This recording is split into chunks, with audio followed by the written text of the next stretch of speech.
오늘 우리에게 주시는 하나님 말씀은 창세기 18장 16절부터 33절까지 말씀입니다.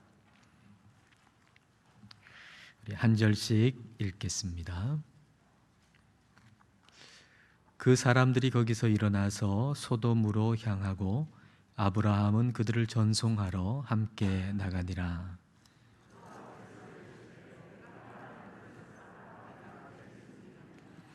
아브라함은 강대한 나라가 되고 천하 만민은 그로 말미암아 복을 받게 될 것이 아니냐.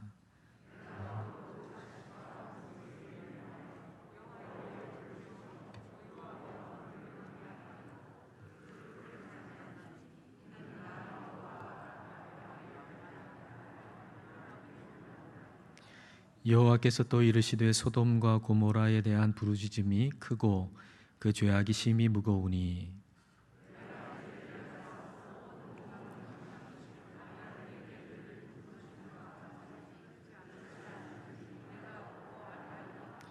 그 사람들이 거기서 떠나 소돔으로 향하여 가고 아브라함은 여호와 앞에 그대로 섰더니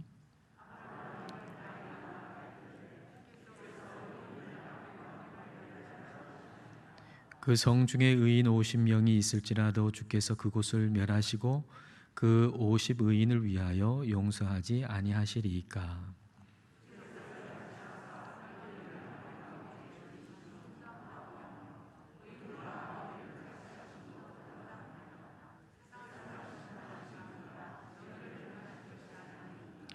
여호와께서 이르시되 내가 만일 소돔 성읍 가운데에서 의인 50명을 찾으면 그들을 위하여 온 지역을 용서하리라.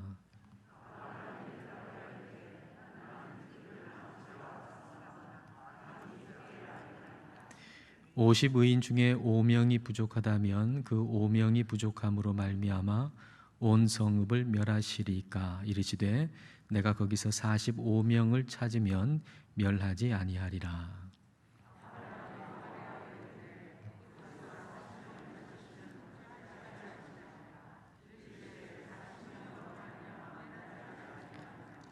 아브라함이 이르되 내 주여 노하지 마시옵고 말씀하게 하옵소서. 거기서 30명을 찾으시면 어찌하려 하시나이까. 이르시되 내가 거기서 30명을 찾으면 그리하지 아니하리라.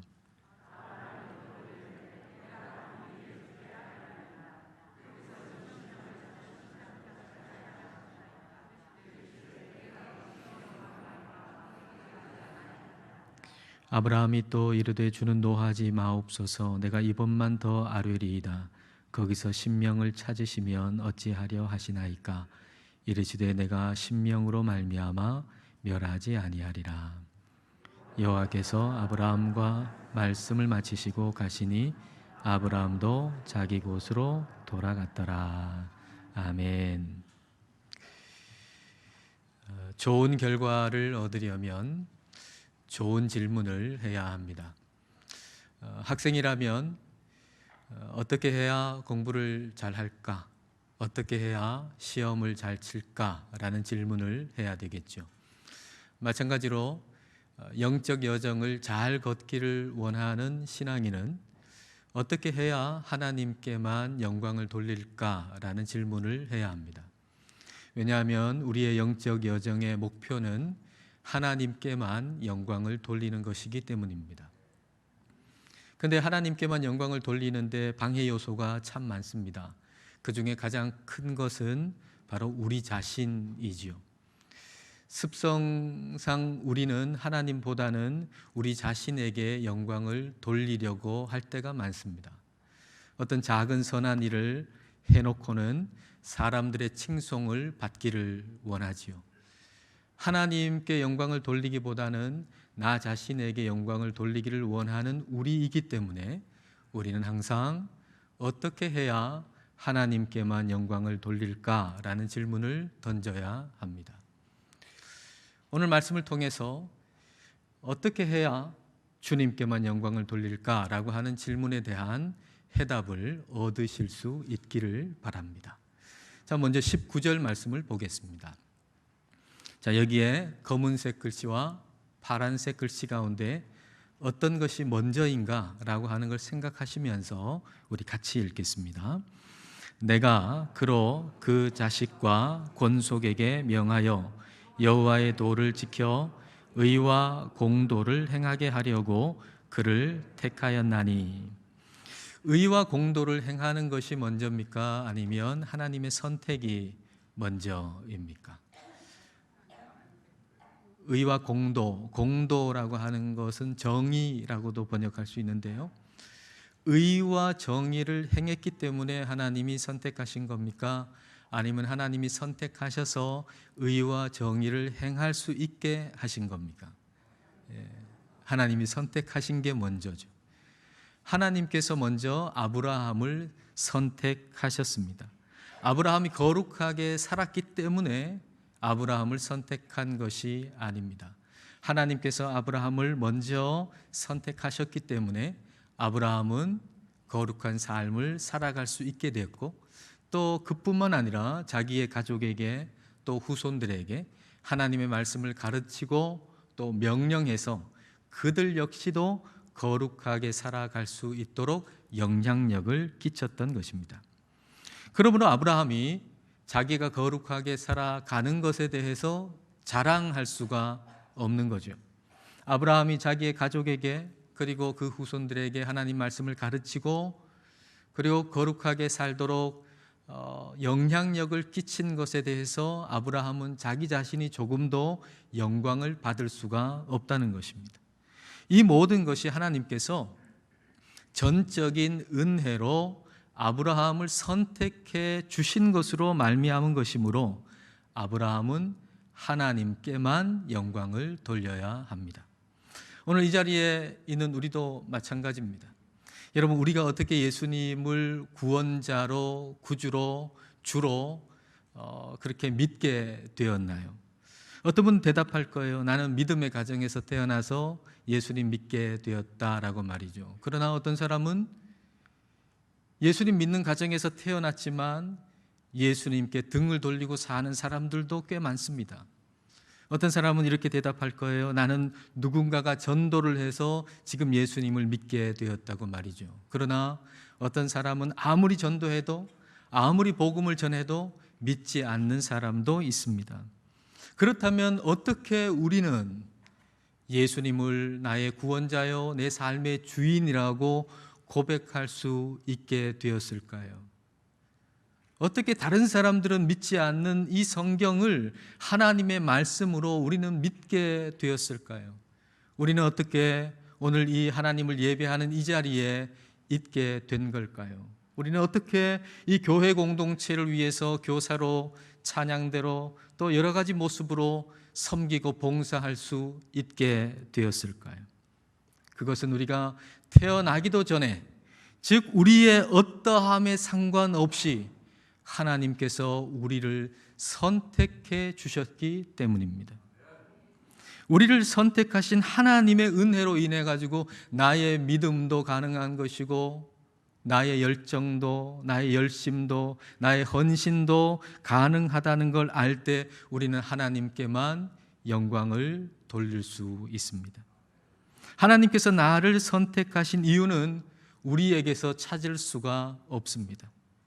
우리가 무엇을 하기도 전에, 우리가 태어나기도 전에, 만세 전에 우리 하나님께서 우리를 선택하셨기 때문에 우리를 선택하신 이유는 우리 안에서 조금도 찾을 수가 없습니다.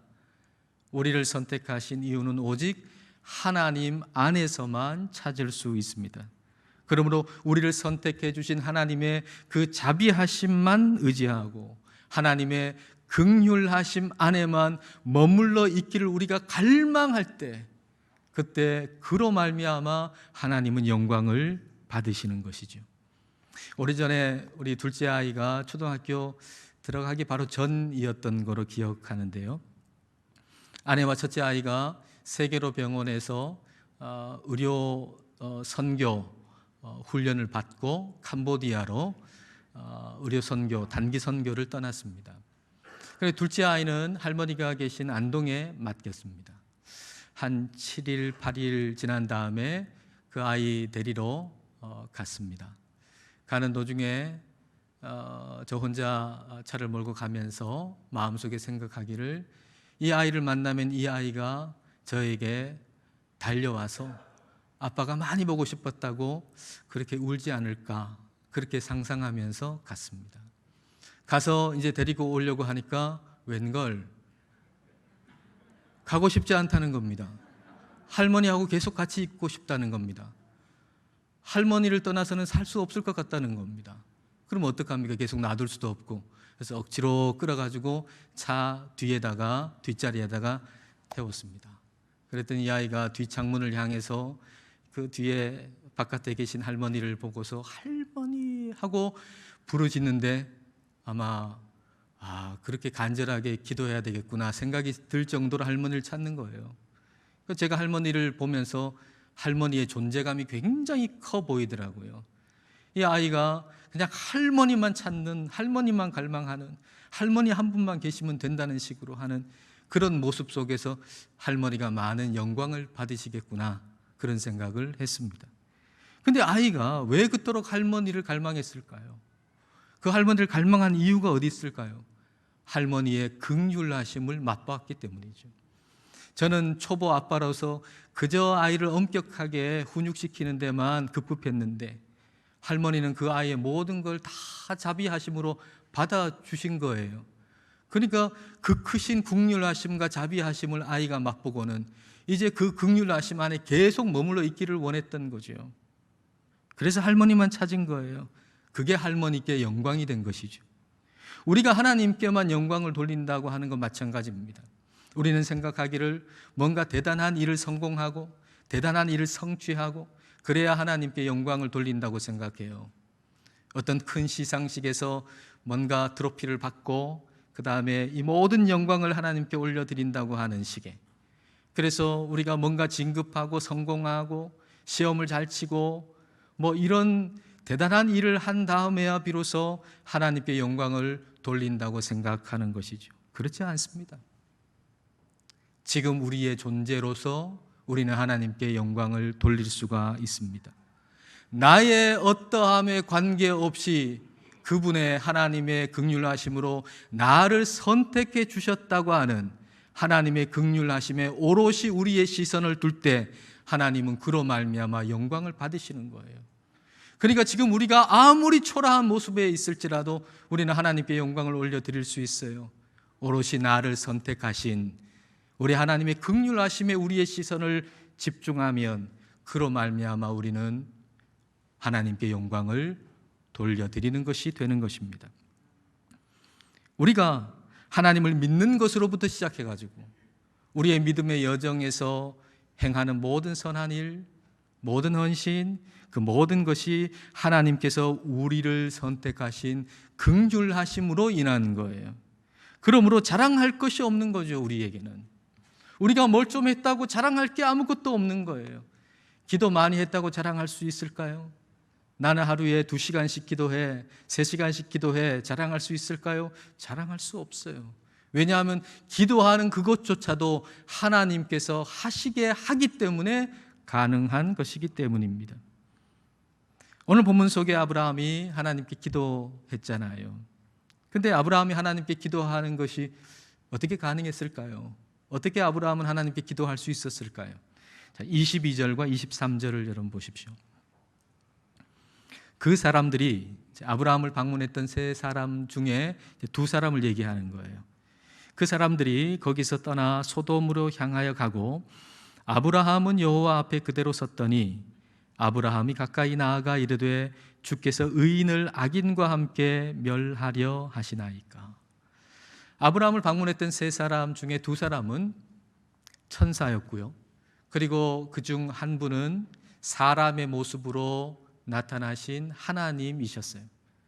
유대 땅 베들레헴에 사람으로 이 땅에 나시기 전에 아브라함에게 나타나셨던 하나님이신 예수님이라고 볼 수가 있는 거죠.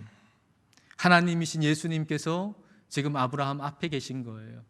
그리고 아브라함은 그 하나님께 가까이 나아가서 기도했던 거죠. 이게 가능했던 것은 하나님께서 먼저 아브라함 앞에 서 계셨기 때문입니다. 내가 주님 앞에 기도할 수 있는 것은 주님께서 내 앞에 서 계시기 때문인 거죠. 우리가 아무리 기도를 열심히 한다고 그래도 하나님께서 내 앞에 계시지 않는다면 그 기도가 무슨 의미가 있고 무슨 소용이 있겠습니까? 하나님께서 우리 앞에 계시기 때문에 우리는 기도할 수 있는 거예요. 그래서 우리가 기도하는 것으로 인해 영광을 받으실 분은 우리 주님밖에 없다는 것이죠. 중보기도는 좀 다르지 않느냐 이렇게 생각하시는 분도 있을 수 있겠어요. 중보기도 하고 나서 우리 대단한 일을 했다고 생각할 수가 있잖아요. 그러나 그렇지 않아요. 아브라함이 소돔과 고모라를 위해서 중보기도 했지요. 그 중보기도는 어떻게 가능했을까요? 자, 17절 말씀 보겠습니다. 여호와께서 이르시되 내가 하려는 것을 아브라함에게 숨기겠느냐? 하나님께서 하시려는 일을 아브라함에게 숨기지 않겠다는 거죠. 하나님께서 가지고 계신 계획, 소돔과 고모라의 그 죄악으로 인해서 그들을 심판하시겠다라고 하는 그 계획을 아브라함에게 알려주신 겁니다. 그러니까 아브라함이 거기에 관심이 가게 된 것이죠. 이전에는 하나님이 알려주시기 전에는 관심이 거기에 가 있지 않았지만 하나님께서 그 일에 대해서 알려주실 때 관심이 거기에 가게 되고 그걸 가지고 기도하게 된 것이죠. 아브라함이 소돔과 고모라를 위해서 중보기도 할 수 있었던 것도 하나님께서 아브라함을 하나님의 동력자로 생각하시고 그에게 알려주셨기 때문에, 하나님이 하시려고 하는 일을 알려주셨기 때문에 중보기도 할 수 있었다는 거예요. 그러니까 아브라함이 중보기도 하는 것에 대해서도 아브라함 자신이 대단하다라고 여겨서는 안 되고 하나님께만 영광을 돌려야 하는 것입니다.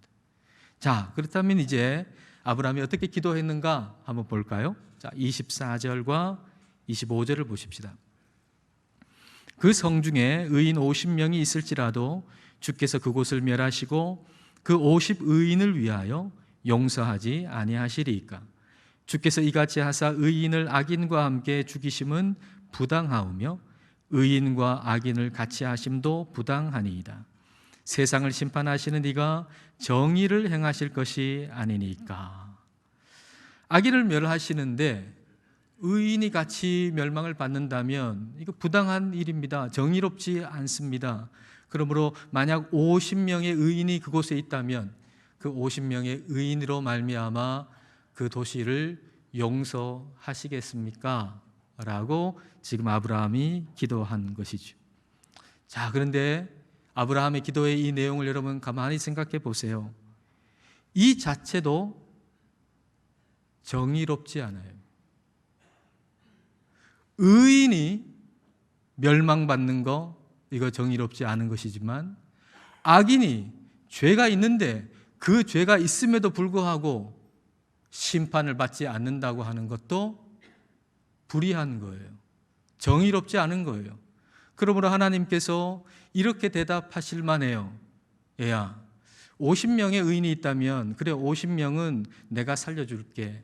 그러나 다른 악인들은 그 죄로 인해서 벌을 받아야지, 심판받아야지. 이게 정의야. 우리 하나님이 그렇게 얘기하시는 게 바르지 않겠습니까? 그래, 의인은 살고 악인은 죽어야지, 심판받아야지. 그렇게 말씀하시는 것이 정의로울 것 같은데 하나님은 아브라함의 기도를 흔쾌히 받아주신 거예요. 그래, 그렇게 하마. 그 50명 의인 보고서 이 도시를 내가 다 살려줄게, 심판하지 않을게 라고 흔쾌히 받아주신 거예요. 그러니까 아브라함이 용기를 얻어가지고 숫자를 점점 줄이죠. 50명에서 45명으로, 40명으로, 30명으로, 20명으로, 10명으로 줄이죠. 하나님께서는 그래, 그 10명의 의인을 보고 이 도시를 심판하지 않겠다고 말씀해 주십니다. 여러분, 의인 10명으로 그 도시를 심판하지 않는 것 정의로운 거 아닙니다. 심판받아야 할 악인들이 반드시 심판을 받아야죠. 어떻게 무죄라고 합니까, 악인들을? 악인이 악인이라고 하는 거 그게 정의죠. 근데 하나님께서는 아브라함의 기도를 흔쾌히 그대로 받아주셨다는 얘기예요. 아브라함이 하나님의 정의를 붙들고서 끈질기게 기도할 때 그 기도를 들으시는 하나님은 긍휼하심으로 그 기도를 들어주셨다는 얘기예요. 하나님은 공의로우신 분일 뿐만 아니라 긍휼하신 하나님으로서 그 긍휼하심으로, 용서하심으로 아브라함의 기도를 듣고 계셨다는 얘기죠. 여러분, 하나님의 긍휼하심은 어디까지일까요? 아브라함이 생각하는 한계선은 10명이었어요. 아브라함이 생각하는 하나님의 긍휼하심의 최대치는 의인 10명이었어요. 의인 10명 가지고서 이 도시를 멸망하지 않게 하신다면 하나님 참 긍휼하신 하나님입니다 라고 생각한 거죠. 그러니까 그의 최대치는 10명, 그러니까 더 이상 내려가지는 못했던 거죠. 그러나 그 기도를 들으시는 하나님 마음속에 있었던 숫자는 1이었어요. 1명이었어요. 아브라함 앞에 있는 여호와 하나님은 다른 분이 아니라 그 사람의 모습으로 계신 예수님이라는 데 그 근거가 있는 거예요. 예수님, 그분이 곧 그 한 명인 거죠. 하나님이신 예수님께서는 우리의 모든 죄를 다 지시고 십자가에서 죽으셨어요. 그래서 죄인인 우리가 예수 그리스도 안에 있으면 우리에게는 더 이상 정죄함이 없고 심판이 없는 거예요. 우리가 죄를 지었는데 그 죄를 아무도 심판하지 않는다면 그게 어떻게 정의입니까? 그러나 예수님께서 내 죄를 대신해서 모든 정죄함을 받으시고 심판을 다 받으셨어요. 그래서 그리스도 안에서 우리에게 정죄함이 없고 심판이 없는 거예요. 그리하여 예수 그리스도의 십자가 안에서 하나님의 공의로우심과 하나님의 긍휼하심, 이 두 가지가 다 만족이 된 것이죠. 이것을 아는 우리는 10명에서 그치면 안 되고 1명까지 내려가야 돼요. 아브라함은 10명에서 그쳤지만 우리는 1명까지 내려가야 돼요. 예수 그리스도 한 분에게 전 포커스를 다 맞춰야 돼요. 지금 우리가 살고 있는 이 도시는 소돔과 고모라 같은 도시죠. 아브라함의 논리라면 몇 명의 의인이 이 도시에 있어서 이 도시는 멸망받지 않고 지금 유지될 수 있게 되는 거죠. 그렇다면 모든 영광이 그 몇 명의 의인에게 돌아가지 않겠어요? 당신 몇 명, 그래 당신 10사람이 의로워서 우리 도시가, 부산이 지금 멸망받지 않고 건재하고 있다고 이 몇 명의 의인에게 그 영광이 돌아가지 않겠어요? 그러나 그럴 수 없는 거예요. 왜냐하면 구원은 오직 예수 그리스도 한 분으로만 가능하기 때문이죠. 그러므로 지금 이 도시가 멸망받지 않고 건재하게 사람들이 살아갈 수 있는 것에 대한 영광은 오직 예수 그리스도 한 분에게만 돌려져야 하는 것입니다. 아브라함은 10명에서 그쳤지만 우리는 거기서 그치면 안 됩니다. 1명까지 내려가야 합니다. 우리의 온 생의 온 전부를, 인생의 포커스를 예수님에게만 맞추어야 합니다. 인터넷으로 옷을 주문했는데 그 옷이 들어있는 비닐에 이런 글귀가 있더라고요. 한번 볼까요? 0 더하기 1은 100 이렇게 돼 있더라고요. 그 밑에 그 수식에 대한 해석이 있습니다. 조금 확대해서 그 밑에 있는 글을 볼까요?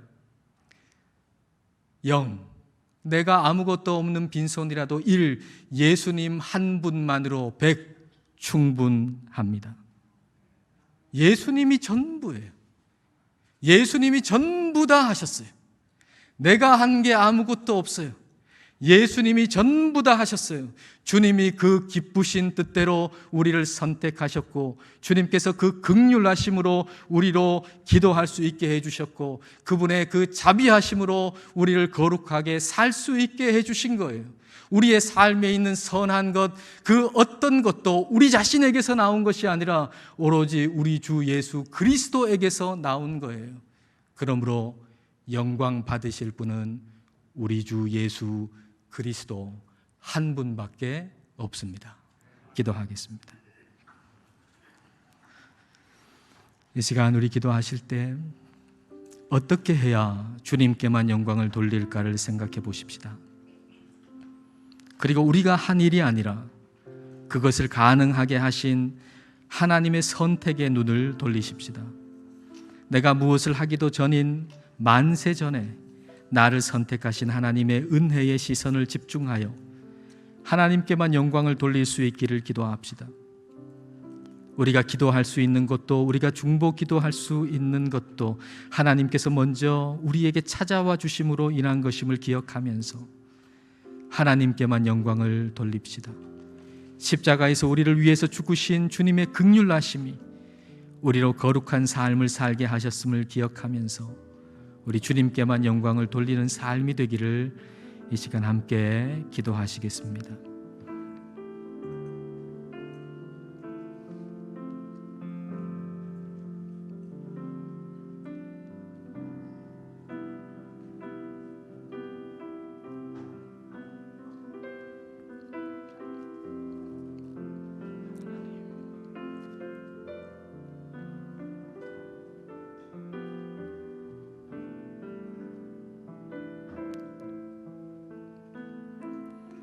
하나님 아버지, 우리들에게 영적 여정을 걸어가게 하심을 감사드립니다.